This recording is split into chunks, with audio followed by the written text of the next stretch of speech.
Sir পাখি ফুরুত। No idiot stupid মাথা মোটা। আমি এরকমই। আমি এরকমই পাগলের মতো বন্দুকের সামনে ঝাঁপিয়ে পড়লে। এ কি এরকম কথা বলছো কেন?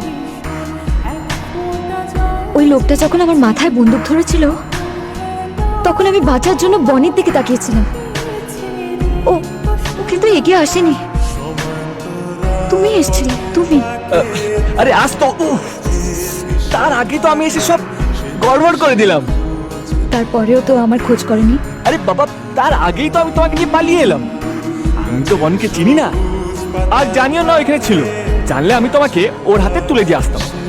আমি না এরকম একটা কাজও আমাকে দিয়ে ঠিক মতো হয়। কাল আমি নিজে গিয়ে তোমাকে বনির কাছে পৌঁছে দিয়ে আসবো। আজকের মতো কাল আর ভুল হবে না, প্রমিস।